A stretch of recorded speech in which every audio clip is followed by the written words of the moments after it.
It's that much more important, I think, to take a moment on a regular basis and just check in and go, I want to be conscious about how I'm choosing to spend my time and what I'm choosing to do and who I'm choosing to cultivate relationships with and what my goals are and all of these things.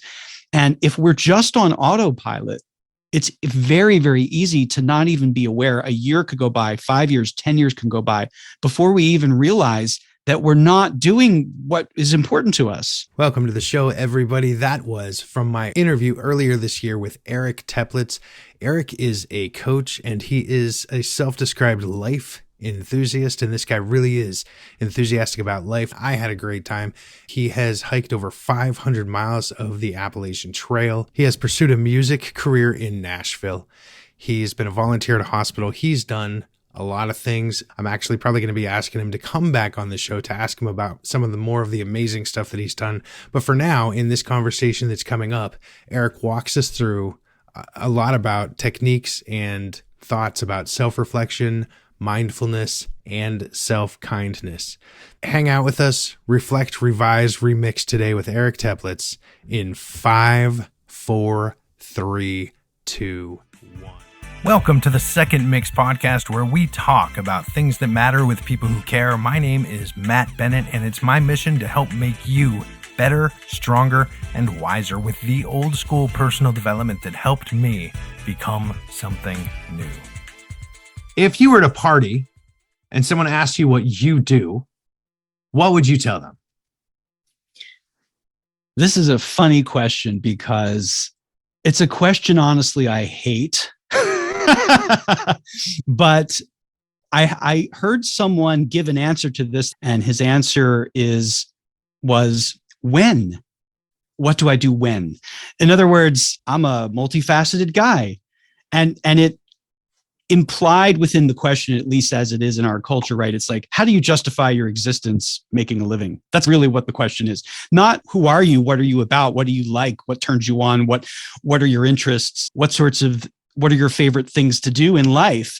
That's not what people mean. So usually depending on my mood, I'll answer that question.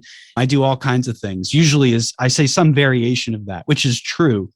But if you're asking from the point of view of what do I do for a living, I am a professional coach, and I basically do a lot of content creation as well in the form of writing, i.e. blog posts, and I have a podcast of my own, actually. I just started it this year, and it's called The Person You Want to Be. And it goes really well hand in hand with my coaching and a lot of the content that I create, the articles and such, because it really is all about self-actualization, hearing people tell their stories of who it is that they currently are aspiring to be, but also tracing their history and seeing how that question has evolved over the course of their lives, because usually it does evolve and it does change. And the person we want to be when we're 20 usually looks a lot different from the person we want to be when we're 40. And that's really what people need to be thinking about all the time anyways, is this who I want to be, and who do I want to be, and how do I get to be who I say I want to be? And at some point, maybe even like, is that really who you want to be, or is that just who you think you want to be?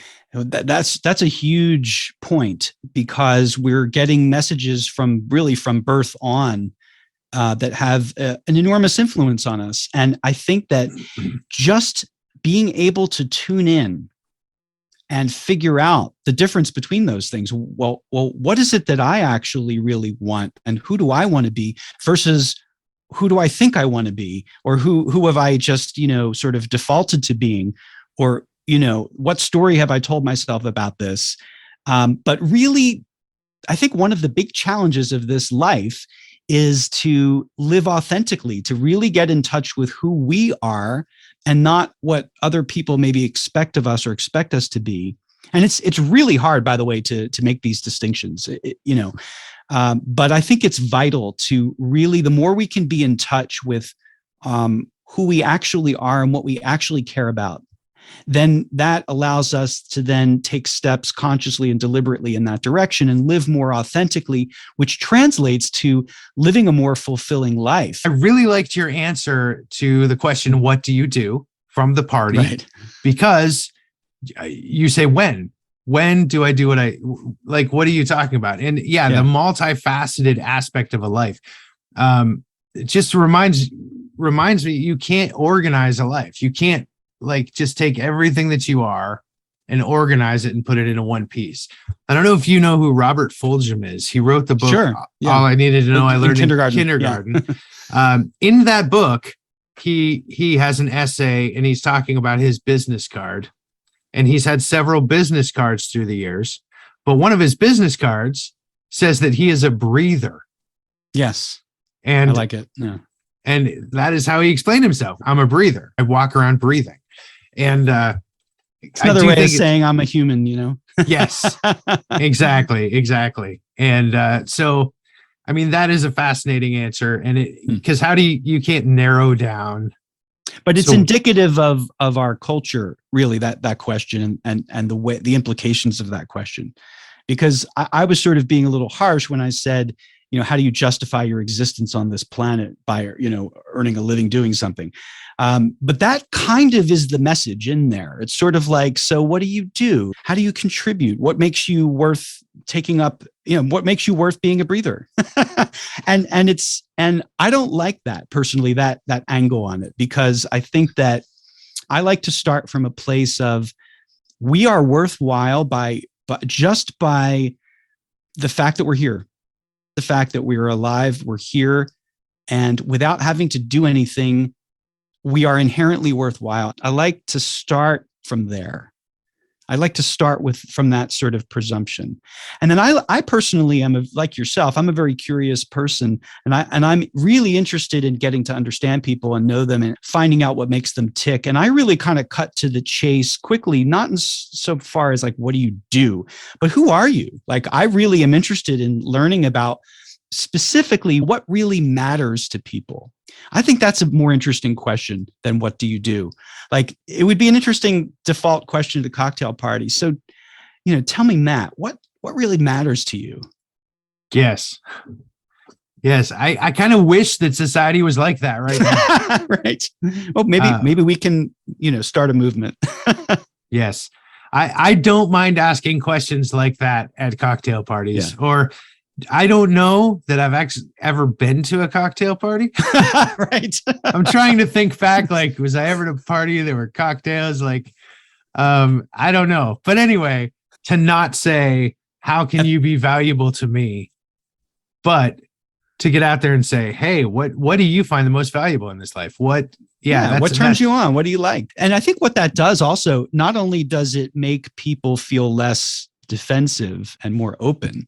Let's face it, some people might enjoy that, being asked that question. If you happen to love what you do for a living and you're a professional identity, and a lot of people, by the way, they identify so much with that they don't even know who they are without that title. To me, that's sort of a red flag. I granted, some people might have no problem with that question and might even be proud of their answer to it, and great. But I just think that it puts people's guard down a bit if you just express curiosity in who they are, what they're interested in, because it's easier, I think, also to find common ground that way. I think that society is pushing us more and more toward that kind of thing too, because how many lines do you have on Facebook to describe who you are? How many lines do you have on LinkedIn to describe who you are? I want to say I breathe, I look at the sky. Right. Yeah. Well, some people get creative about how they answer the question, and there is a presumptuousness to the question, I think. Yeah. It starts a lot of conversations like the one we're having now. So it's actually a good question to ask. Yeah. But you were talking about helping people find their authentic life. Mm-hmm. How do I know if I'm living an authentic life right now to know that I would need to change some directions? What does that look like? That's a great question. I mean, I think a lot of it is tuning into how you feel about your life. Are you enjoying what you're doing? Do you feel good about how you're spending your time? Do you feel like you are living your real values and ideals in life? Or do you feel like you're sort of deferring them and you're saying, oh, well, I'll get to that when? these kinds of things are indications that maybe, you're not. And honestly, I think that it's a lifelong journey. I don't think you ever arrive. I am now fully authentic. I am living completely authentically in every way. And I am now embodying my true heartfelt values and ideals. I think that it's an aspiration, and I think that we can move in that direction. But because we're always changing, and because the world around us is always changing, it's not a static thing. I guess I would encourage people to examine even the practice that I'm a huge proponent of journaling. Okay. And one of the things I love about journaling is that it's an opportunity to take a moment and check in with yourself. And you can do this in any way that feels right. Even just for several times a day, to just take a moment where you disconnect from everything else and you just check in with yourself and say, how am I doing? How am I feeling? How do I feel about what I'm doing?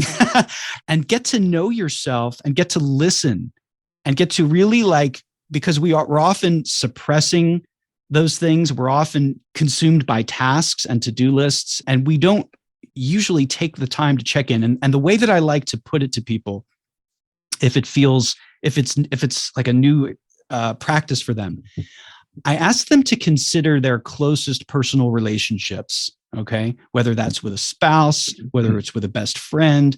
And I pose the question, if you had a relationship with this person where you never asked them how they were doing and you never checked in with them to see how they were doing and showed any interest in how they were doing, or vice versa, they never checked in with you and asked how you were doing and sincerely wanted to know, how would the quality of that relationship likely be? It would likely be terrible. Maybe untenable, right? Yeah. And yet, if you think about cultivating a relationship with yourself, which is really the primary, it's really important. If you want to cultivate good relationships with other people, your relationship with yourself, I think, is paramount and determines the quality of those other relationships. And you can even think of it as practice, relating to other people by relating to yourself and taking an interest in yourself and showing, checking in with yourself and showing compassion toward yourself if you're not doing so great, because these are the kinds of things that are immensely valuable in our relationships with others.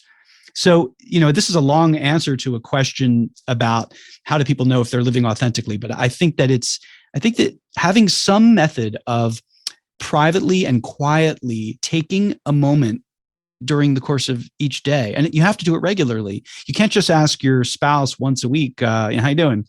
And then be half listening and then move on to the other. Maybe you can, but I don't imagine it's going to be a very satisfying, fulfilling, close relationship. No, this is actually really good stuff. It is beautiful because you know what? I just had this thought. If I walked in a room and saw my wife looking kind of sad, I'd say, are you okay? Is there anything that I can do to help?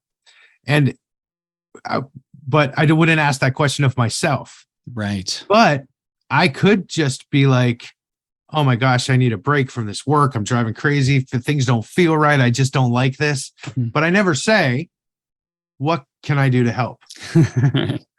Like, am I okay? What can I do? What do I need? What do I need? Yes. Right yes. Yeah. And there are it is so valuable. I think from what you're saying, and I've seen it in other places too. It's so valuable to step back from yourself and treat yourself as if you are somebody that you're treating. If one of my clients or friends were having this same problem that I'm experiencing, what would I tell them? Because that's the same thing that I need to tell myself. I'm not less valuable than they are. I should be telling myself the same stuff. Another example of this is, I think most people would say they value honesty in their relationships with other people. Like that's most people would probably say that that's important to them. And yet it can be really, really tricky and difficult to be honest with ourselves. But if we're not honest with ourselves, how can we ever hope to be truly honest with other people if we're not even honest with ourselves about what we want, what we need, what's important to us? I see it as really fundamentally important. And also to understand that we by nature default to habits. We're creatures of habit by nature. And that's not all bad. That actually helps us accomplish a lot of things. We don't have to relearn how to drive each time we get into a car. We do things that we're on autopilot a lot of the time, and it serves us well. But it's because of that it's that much more important, I think, to take a moment on a regular basis and just check in and go, I want to be conscious about how I'm choosing to spend my time and what I'm choosing to do and who I'm choosing to cultivate relationships with and what my goals are and all of these things. And if we're just on autopilot, it's very, very easy to not even be aware. A year could go by, 5 years, 10 years can go by before we even realize that we're not doing what is important to us. So it's a skill, and it takes practice. It's a practice, and it really requires maintenance. It requires, like any relationship, it requires an investment and a commitment. A lot of what we're talking about and what's going to make your life satisfying to you is based on going after the things you value. I think, it's a really good point. Like, I think that what gives us the greatest sense of satisfaction is knowing that we are being the person we want to be, so to speak, that we're being true to what we believe in, and we're doing our part. And the reason I keep emphasizing this aspect of it is because most of life is not in our control. We don't control what happens in the world. We don't control other people's opinions about us or other people's behaviors or actions. But we do have agency when it comes to how we behave and how we show up in the world. And I think the best that any of us can do is to make ourselves proud by the way that we show up in the world, that we are modeling and living our values as closely as we can. And when we do that, that is where I think the juice is and the satisfaction is. Of course, we're trying to create results in the world. We're trying to accomplish things. We're trying to reach goals. But the only thing that we can control is our effort in those directions, right? And if we can do ourselves proud and do right by ourselves and know that we're living by those values, which we have to even become clear about to begin with, that's how we can live authentically, and that's how we can create meaningful and satisfying lives for ourselves. You touched on something really important then. How do I know, or how can I find out what I value? Great question. I love that question. I love that question. Yeah. And the answer could be terrifying, by the way. But if you really want to know what you value, the way I like to put it is, imagine that you're, let's say, an alien from outer space. And this alien is going to observe you, Matt, for the next 7 days, 24 hours a day. And the alien is going to the alien is purely reporting objectively by what they notice. How is Matt? What is he doing each day? How is he spending his time? Like, not with any judgment attached to any of it, but just observationally. And you can actually do this with yourself. You can track your own behavior. How do you account for your own time, let's say, for the course of a week? And you have to be honest. And you can do it in however much detail you care to. I would suggest at the very least, like on an hourly basis, like make some kind of chart that records hour by hour. You can get more specific than that if you want, but just how is your time being spent and what are you doing? That will show you what you value. Not what you think you value, not what you purportedly value, not what you say you value, but what you actually value. Another way, of course, to gauge it is where you spend your money, what you spend your money on, but also just as meaningfully, where you put your time and attention and where you spend those things. So if you claim, for instance, to value your health, but you're not doing anything during the course of a week that demonstrates that, then it's a value that you say you value, but if you're not actually backing that up with action, then I would question, how much do you really value that? If you don't like the results of this report that you get from the alien, or AKA yourself, then you can make some choices and say, I want to make some changes here. I want to make this more aligned with what I want my values to be, not what I claim they are. I love it. And I also think there's a distinction, by the way, between values and ideals. And this may sound like semantics, but it's a helpful distinction for me, which is that our values are demonstrated by how we're actually spending our lives. That actually indicates our values. Our ideals are the values that we aspire to. So like when someone asks, what are your values? You tell them what you're really answering are your ideals. Like these are the things that matter to me the most, that you're claiming matter to you the most. But your behavior may not be completely in sync with that. And by the way, this isn't a judgment. I think it's aspirational for all of us. And it's not like we have to be perfect. The idea is to move in the direction, to be conscious of what values do I want to embody, right?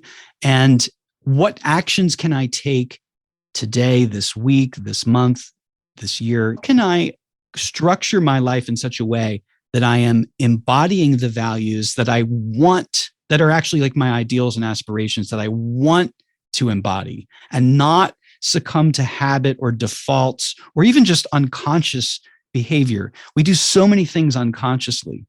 And the more that we can pause and reflect and then say, I would rather be this way. And it can even be with cultivating certain traits in ourselves. Like, for instance, if you want to become a more patient person, right?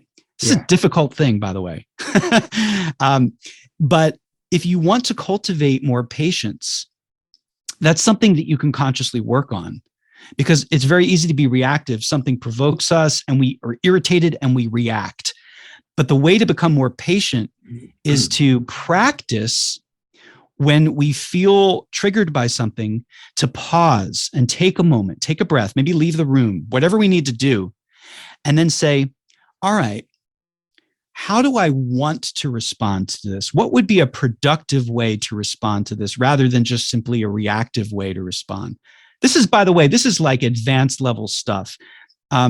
This is something that's an aspiration of mine, and I am certainly far from perfect. But what feels victorious to me, any moment where I can take that pause and actually respond from a place that's intentional and thoughtful as opposed to reactive. Any time that I do that, it's a win. It's a win. And the goal, of course, is to increase those experiences, to make them more frequent. And I just want to reiterate, this is hard work. It's an ongoing practice and an ongoing challenge, but you can see how important it is, right? And it all starts with being honest with yourself. And we don't want to disappoint ourselves. We like to think of ourselves as just wonderful, perfect beings. It can be difficult to take in information that suggests that we're not perfect. It's really important. Like, for instance, if you say, I value being courageous, and you notice that your behavior doesn't line up with that your behavior indicates, well, actually you value security. Right. By the way, that's not bad. Security is, and I think that we all have needs to varying degrees. We all have security needs, and we all have needs for adventure in our lives. Like, we all want predictability and we all want novelty. Maybe some of those proportions look different from one person to another, but they seem contradictory, but they're not. And that's why I think of it as, I want to be more patient, or I want to be more courageous, or I want to be more adventurous, or I want to be more whatever. And then that allows for, it's not black and white. It's not either or. You can then channel your energy into that direction and lean into that and take baby steps in that direction. And it's not all or nothing. It's not like you either are courageous or you're not. Most of us are courageous in some respects and maybe not in others. And that's why I say this living authentically thing is an aspiration that we want to try to do our best with. It's not about being perfect. I think it's really like a check-in with your gut. And the more you can even just ask yourself during the course of the day, randomly set a reminder on your phone or do whatever to check in and just say, how am I feeling right now?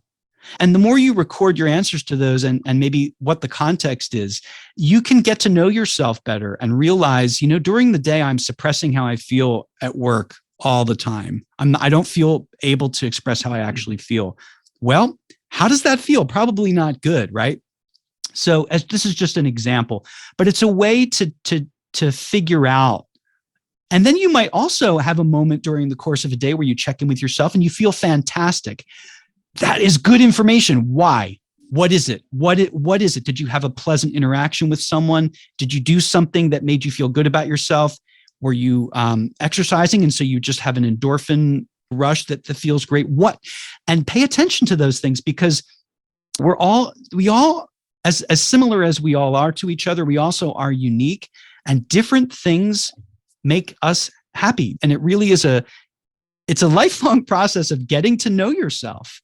But the more in touch you are with yourself, the easier it is to make decisions clearly. If someone asks you for a favor, let's say, you can much more clearly set boundaries if you feel you need to. Like if you know, hey, I really need to rest tonight. I'm exhausted. And then someone asks a favor of you, you might say, I can't do it tonight. Whereas the older version of you might have been afraid to say no or turn a person down or whatever. The clearer you are about your own needs, then the easier it is to set boundaries that are healthy and that are attending to yourself as well as just to others. I try to be not too prescriptive about what someone should do or how they should do it, because what's really important is what works for you. And so with journaling, now I am a huge believer in journaling, a huge proponent of it. I know it's not necessarily for everyone. Right. I certainly encourage it, but even within the people who say, okay, I'm willing to try this journaling thing, where do I start or how do I do it?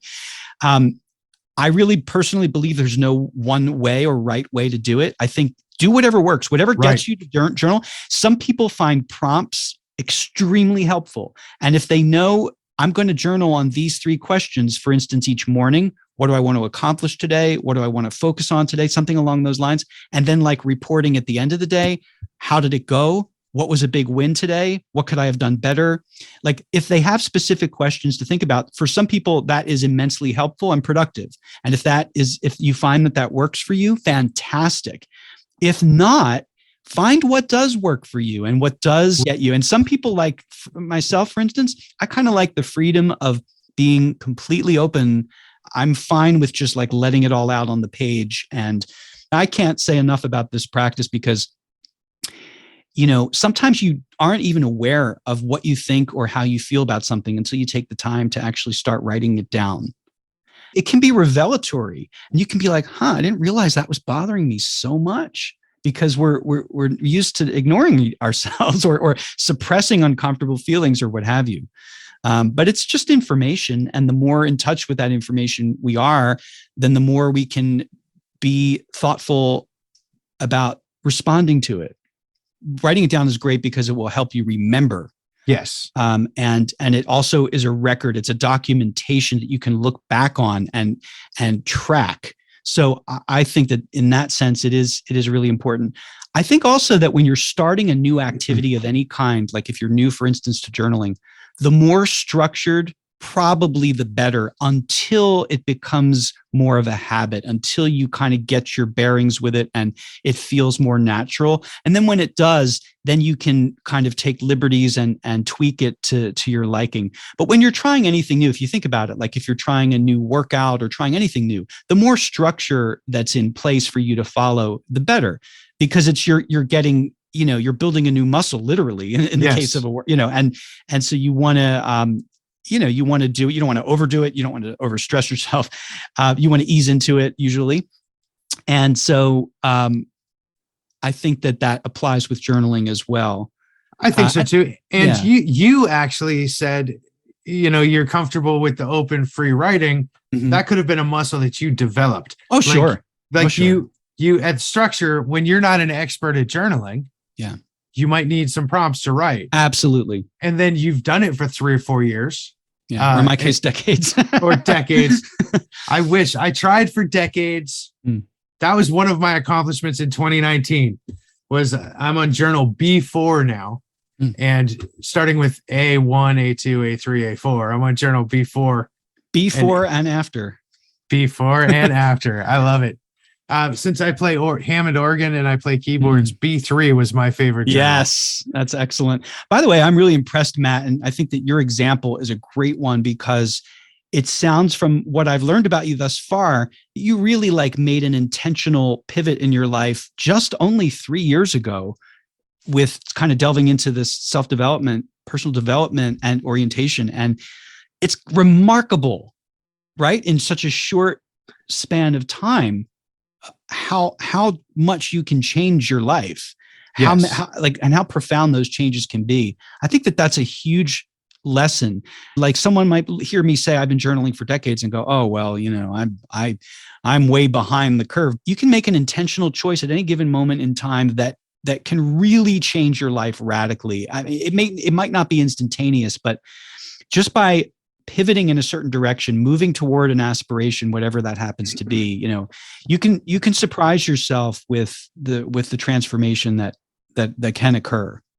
One of the things that I listened to Jim Rohn. He was the second guy I started listening to after Zig Ziglar, and Jim Rohn started talking about the thing that probably changed my life the most is when I realized, he said, here is failure. Failure is a series of errors repeated every day, a series of tiny, small errors that you repeat every day. And success is a series of tiny wins, tiny disciplines. Yeah. Just tiny disciplines repeated every day. And that changed my life because I'm like, and it makes it manageable too, right? You don't have to make this radical, overwhelming, all-encompassing change in every way. Introduce one positive habit gradually on a daily basis. And man, the interest compounds, so to speak, to use the financial metaphor. I mean, it really, I agree with that a lot. And I also think that that's how change, and that's how anything meaningful really typically occurs, is, a little bit at a time, but in a consistent way over time. That's how you really change who you are, the person that you are, is these gradual shifts, done consistently and consciously and repeatedly. They say, repetition is the mother of skill, right? And any musician knows that. Do you find any similar problems with your clients? And I don't mean they're all trying to lose weight and they're all doing it the wrong way. I just mean any common denominators that you said, if they were to just do this, and you could say it to six of your clients out of 10 right now. Do you see anything like that? Well, the first thing that comes to my mind is self-compassion. In other words, treating yourself the way you would the people you care most about outside of you, your loved ones, the people that are dear to you. I don't know exactly why this is so difficult, but for most people, this is very, very difficult. And there are things you can actually do to cultivate this, by the way, to cultivate self-compassion. And this is not my area of expertise. I have some experience with it. There is an entire program called Mindful Self-Compassion that was created by two psychologists, one who's a researcher and one who's a clinical psychologist, a therapist. Okay. The researcher's name is Kristen Neff, and the clinical psychologist is Christopher Germer. And you can Google this, Mindful Self-Compassion, and they have some evidence-based, research-backed practices and programs that can help people with this. I honestly think kind of everyone needs this to some extent, and it's basically it's connected to building a positive relationship with yourself. It's not about letting yourself off the hook. A lot of people a common problem I see is this, in a word, you could call it perfectionism, but people feel like they have to crack the whip and be their own taskmaster in order to get good results out of themselves. They have to be extremely self-disciplined and they have to be, more or less perfect. And while the intention behind that is good, like you're trying to get the best out of yourself, usually it doesn't work. Usually it becomes more self-harming than self-helping. Okay. And so the ability to not beat yourself up about stuff, to be self-compassionate, to show love and compassion toward yourself. You still want to do the best that you can each given day, but you don't ride yourself and beat yourself up when you fail to meet your highest standards, because it actually is unhelpful. And if it were helpful, maybe, okay, you do it, but it's not. That's the thing. It's not. And I know this is something I personally struggled with for quite a long time. I've made a lot of progress at it. I'm not perfect. And I still need reminders and reinforcements to do this. But I've definitely seen a big change, and I'm a much overall happier person as a result for not, for not being so relentless on myself. That is one of the biggest changes I think that happened to me. Is that I would stop yelling at myself. I would stop calling myself stupid. When those thoughts came in, like, you must be an idiot to have done that, right? Like, I just have to stop it. I wouldn't say it to my wife. I wouldn't say it to my best friend. I'm not going to say it to myself anymore. Yeah, we hold ourselves to just really ridiculously unreasonable standards compared to the standards we have we tend to be, most of us, much more forgiving and accepting of others than we are of ourselves. So that's a common theme that I see. And, I think that it's, most of us can use some work with that and make some improvements on that. And then what you'll see is that when you're kinder to yourself, you like yourself more, and it's easier to be with yourself. And, and if you think about it, you're the only person that you're in a lifelong relationship with from birth to death. You're always with you. You're always stuck with yourself. Right. So you might as well learn to be kind and appreciate and like and cultivate a good relationship with this person you're stuck with for life. Right. And then from there, so many positive things can happen. So I see that as a foundational thing. It's been a pleasure having you on the show. Thank you so much. I love doing this. So I love these conversations. So it's been a pleasure participating. If you had the entire world on the line for 43 seconds, what would you tell them? Be kind. Be kind to yourself. Be kind to others. We're all doing the best we can. We all have challenges. No one, I am convinced. Now, I don't know this for a fact. I can't verify it because I'm not in touch with all 7+ billion people on the planet. But I believe that no one on this earth is without challenges. Certainly, certain people have, an incredible amount of privilege compared to others. But the thing that connects us all is this fact that we're all human.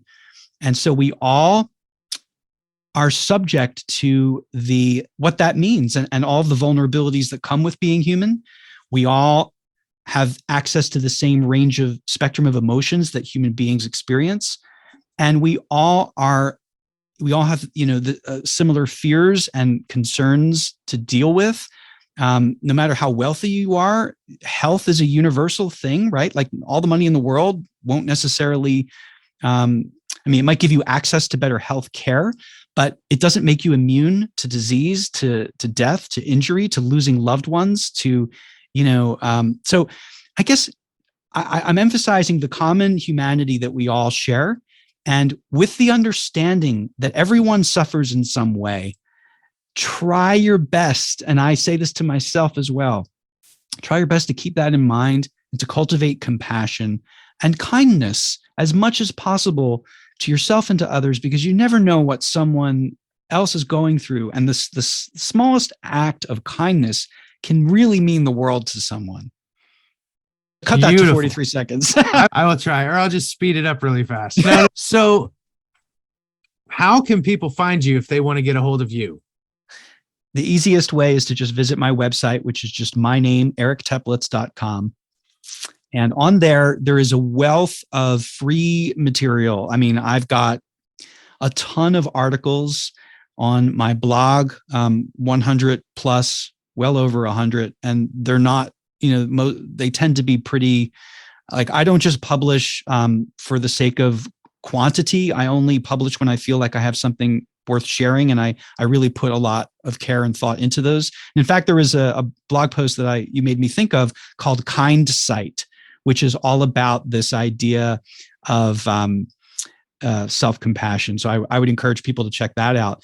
But yeah, there's a ton of free content. There's also some videos as well. I have a YouTube channel and I have a podcast that I started that I'm really excited about called The Person You Want to Be. So people can check that out and they can access all this stuff from the website. One final thing that I will plug is I developed an online course that I'm super, super proud of. It's called Opening to Greater Possibilities.